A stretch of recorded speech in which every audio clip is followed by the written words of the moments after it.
Assalamualaikum warahmatullahi wabarakatuh. Welcome kelas 8. Kita masuk ke dalam video berikutnya. Setelah pembahasan yang kemarin, kita bahas mengenai identifikasi bangun ruang sisi datar. Pada video kali ini yang akan dibahas mengenai jaring-jaring ya. Sesuai yang disampaikan di awal, yaitu mengenai jaring-jaring dari bangun ruang sisi datar.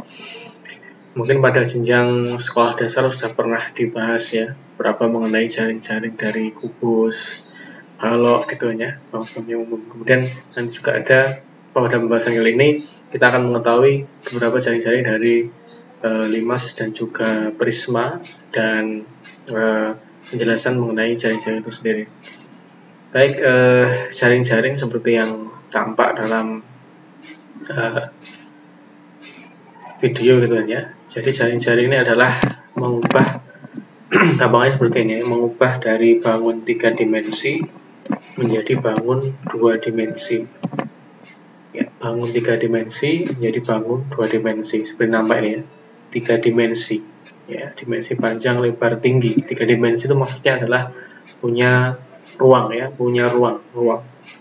Ya, ini 3 dimensi menjadi 2 dimensi.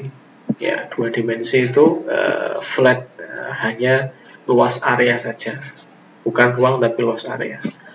Ya, bisa dicek juga untuk bangun kubus. Ya, 3 dimensi menjadi 2 dimensi. Itu juga dengan prisma. Ya, prisma segitiga contohnya kali ini, prisma segitiga siku-siku khususnya. Kemudian ada lagi di bawah ini ada limas segi 4 ya, dari 3 dimensi menjadi 2 dimensi. Nah, salah satu tujuan untuk mengubah dari 3 dimensi menjadi 2 dimensi seperti yang saya sampaikan, kalau 2 dimensi ini hubungannya dengan luas ya. Jadi berupa luas area. Nah, nanti di penjelasan selanjutnya dijelaskan mengenai bagaimana menemukan rumusan luas dari bangun ruang sisi datar itu sendiri. Jadi langkah pertama yang kita lakukan adalah kita buat jaring-jaringnya. Jadi kita bisa memvisualisasi 3 dimensi bagaimana menjadi bangun 2 dimensi. Mengapa? Karena nanti salah satu persoalannya adalah salah satu masalah nanti di bagian bab aplikasi nanti bangun ruang sisi datar ada keterangan misalkan diketahui sebuah tabung ya tanpa tutup, tabung balok ya, sebuah balok tanpa tutup dan balok dengan tutup ya. Jadi kita nanti tujuannya di sini adalah benar-benar memahami apa yang dibahas ya, tidak sekedar hanya menghafal rumus nanti yang tertera baik di buku ataupun di buku rumus-rumus. Jadi misalkan soalnya diganti atau dimodif pun kita nggak terkecoh. Jadi salah satunya kita pahami dulu. Oke, misalkan diketahui di sana misalkan kubus saja ya contohnya, karena sudah saya gambar di sini kubus tanpa tutup ya, kubus tanpa tutup berarti ada hanya ada 5 persegi gitu ya. Kalau tanpa tutup berarti tanpa area yang atas ya. Tentunya berbeda ya, luas dengan tutup dan tanpa tutup berbeda. Sehingga kalau misalkan dibuat jaring-jaringnya,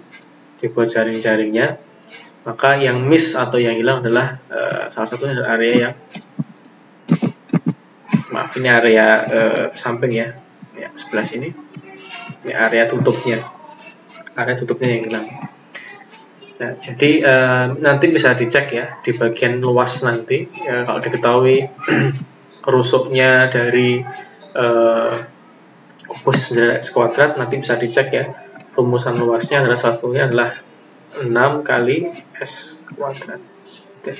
6 kali 6 dari luas area persegi ini sendiri. Nah, sedangkan kalau misalkan tanpa tutup, maka ada yang miss 1, hilang 1, sehingga luas daerahnya adalah nanti bukan 6 tapi ya tepat sekali 5 S kuadrat, karena ada 5 persegi yang digunakan. Jadi harapannya kita dengan membuat jaring-jaring ini adalah tidak kepleset istilahnya gitu ya. Jadi meskipun soalnya modelnya seperti apapun. Nah, itu salah satu fungsi kita membuat jaring-jaring. baik jaring-jaring Prisma maupun jaring-jaring Limas itu sendiri. Dan dalam membuat jaring-jaring pun disarankan misalkan diketahui di soal atau di permasalahannya adalah abjadnya ya.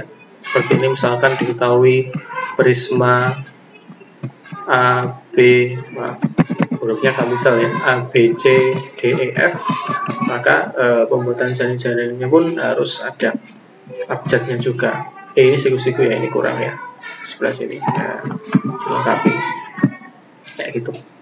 Dan sekali lagi ada tambahan, jadi pembuatan jaring-jaring itu sendiri nggak terbatas ya, seperti kubus ini dulu pernah dibahas mungkin di jenjang sekolah dasar. Tidak cuma ini macamnya ya, ada model kurang lebih gambarnya seperti ini ya, model jaring-jaring yang seperti ini ya, model jaring-jaring kubus ada yang model seperti ini, ada yang model seperti yang tertera di video sebelumnya ini gitu ya, kayak gini. Jadi modelnya nggak saklek seperti yang tertera di video, maksudnya seperti itu ya. Ya, ini hanya contoh beberapa jaring-jaring. Nah, untuk kita memahami konsep pada pertemuan kedua ini mengenai jaring-jaring, nanti silahkan di modul ya, latihan silahkan dicoba.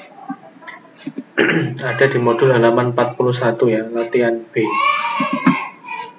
ya, latihan B ya, ada di modul halaman 41 ya, latihan B modul halaman 41. Di sana ada 3 soal diminta untuk menggambarkan ya, jadi harapannya nanti bisa digambarkan di area kosong di modulnya ini, atau nggak cukup bisa ditulis dan tidak sekedar menggambar ya. Kalau misalkan ya diperbaiki sebagai misalkan menggunakan penggaris dan lain sebagainya kayak gitu misalkan, karena instruksinya adalah gambar, berupa gambar ya. Harapannya dengan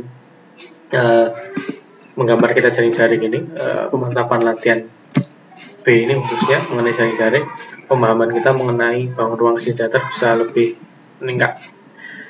Oke, cukup sekian pembahasan mengenai jaring-jaring, semoga bermanfaat gitu kan ya. Dan dengan mengharap ridho Allah tentunya apa yang kita bahas ini semoga bermanfaat. Kurang lebihnya saya mohon maaf. Akhiran, assalamualaikum warahmatullahi wabarakatuh.